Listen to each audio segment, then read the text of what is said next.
And when I run past the cemetery, it saddens me because there's a lot of people there, not because they're dead, because a lot of untapped potential. A lot of us die never tapping into our full potential. And I often look at wash rags when I'm wringing them out to hang them up as my soul. And I won't be satisfied until every drop of that wash rag, which is my soul, is completely wrung out. So in my life, I won't be satisfied until everything I have in me is completely out of me. And that's when I'll be satisfied. I'm not the best at anything. I'm not gifted. I'm just driven. I'm a guy that came from nothing. Anybody's capable of doing shit like this. Anybody. And I sat in that tub. She put the water on me. She called my mom up. And my mom was dating a doctor at the time. The doctor said, you need to get him to a hospital now. She came back in. All I wanted to do was call Chris Costman on the phone, the race director of Badwater, and say I can get it. So she said, I'm taking you to the doctor. I said, no, let me sit here and enjoy this pain. She said, what are you talking about? I said, you know, I need to go to the doctor. I realized that. But I never thought it was humanly possible to do what I did. I went 70 miles. And at 70 miles, I was dead. I was at 100%. What I thought was 100%. I went 31 more miles after being in the worst physical shape I've ever been in my life. As I sat in that tub and the waters hit me, it was the most amazing feeling of accomplishment.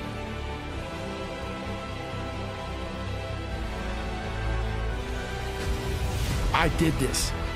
And as crazy as it sounds, it was the most amazing moment of my entire life. To come from this kid who was mentally torturing himself and was tortured just all to this guy now, who was able to overcome such amazing odds and obstacles. And I called Chris Costman up, the race director of Badwater, and he said, the idea of a 24-hour race is to run 24 hours. You only ran 19. And he put doubt in my mind that he would let me into Badwater. 2 weeks later, roughly, December 5th, was this marathon that we all signed up for. I couldn't walk. I could not walk. I ran 100 miles before I ran a marathon. 10 days or 2 weeks after this 100-mile in one race I did, this marathon, December 5th in Las Vegas. That gun went off, 2005, 14 days after I broke myself off, and I qualified for the Boston Marathon. I ran 3:08. Like, the gun went off, and that thing came back. Like, all right, man, what if? And then I went to the Hurt 100, race in Hawaii, 26,000 feet of climbing over 100 miles. Probably one of the top 5 hardest 100-mile races in the world. Out there and got through the race. Did it in 33 hours, was the 9th place finisher, and I qualified for Badwater and got in. I went on to lose weight and train hard, and I got 5th my first year and went back my second year and got 3rd. I'm trying to find more of myself. And the only way I can find more is to silence the world out as much as I can, because it's getting busier every day. It's getting faster. I put my phone away and I go dark. I go dark a lot, and it's because I have to find out. I'm on a journey of life, and we all have a different journey. I like to take this 4-lane highway, the easy highway. We all love that 4-lane highway. We always step over the shovel. That shovel, I made my own path.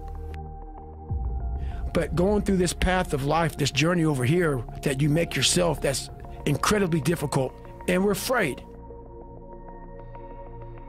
It's easier to accept the fact that I'm just not good enough.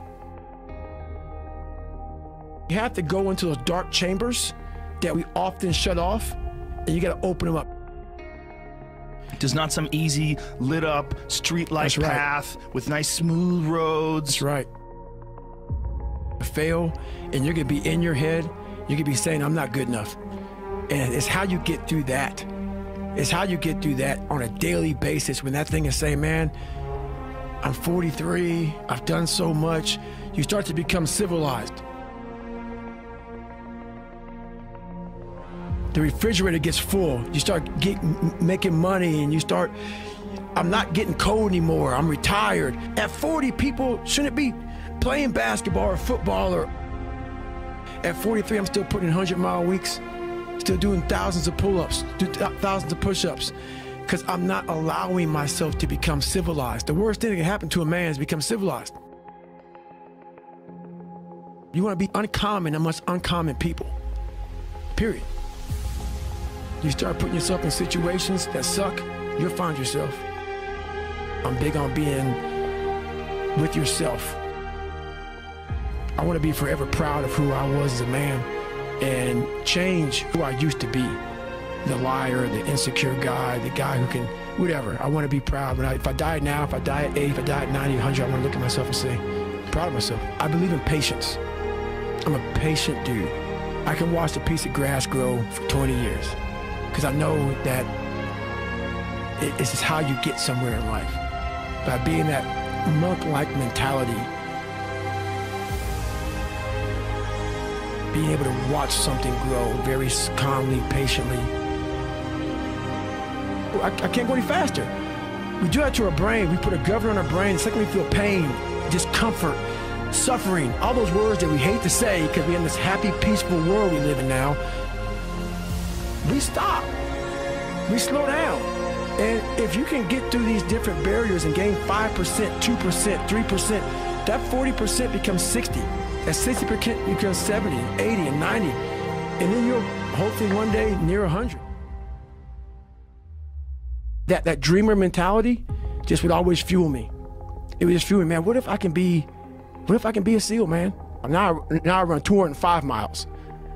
What if I can go? What if I can go? And what if, how would that feel? You have to go into those dark chambers that we often shut off, and you got to open them up. I was, like I said, 297. I was about 32% body fat. And my idea was to run 4 miles for my first run. I ran a quarter mile and walked home. I walked home and sat on my couch and cried. I sat down and I gave up. You start out on the first day, and then do you start running again the second day? Yeah, the second day I went right back after it again. But I started realizing I can't run that far. Right. So what I did was I became damn near a professional cyclist with the miles I put on the bike. I go to the gym, and I developed this crazy workout where I was doing volume, like 200-300 reps. And I spent hours in the pool, hours in the pool. I had to live in the water. The bike got easier. I was able to run more. I went from like 1 mile. 1 mile was a great accomplishment. 2 miles, and then from 2 to 3 was a big one. Then I went from 3 to 6. I failed. I'll go back to scratch. But I started realizing this is part of the process. This is part of the journey. I'm just not good enough. I'm gonna make myself good enough. When we have bad times in life, even the hardest person in the world, we forget how badass we are during that hard time.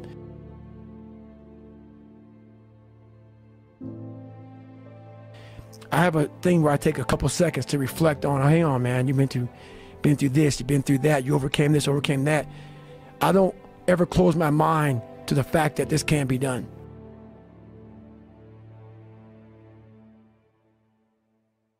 I've quit several things.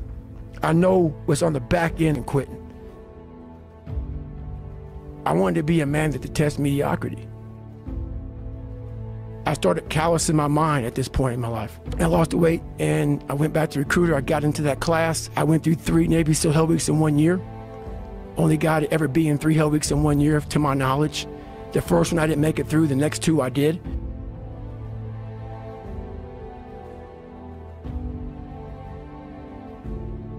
And I started opening different doors that I didn't think were even there, that I didn't think even existed. And the more doors I opened up, the more I started realizing that my potential is damn near endless. I wanted to feel something besides defeat. I wanted to just go the distance. And that going the distance pushed me to a point of where now I go way past. I didn't have a motherfucker come wake me up. at 3 o'clock in the fucking morning and say, hey, you gotta get your shit in. I had no trainer. I didn't have a nutritionist. It was this self-discipline that I had to survive, to not survive, I was weak, to thrive. No one said, hey man, you're 297 pounds, man. I wanna help you out. I had to overcome, and it self-disciplines everything. And if you don't have it, I don't look at you right, because I know you're capable of more. It's not discipline so much for me. It's all on you. It's all on you. The self part is what's big. We count on people too much to get us through shit. And we look to our right, we look to our left, we're looking for help. And if you can build that self, you can build that total accountability in oneself,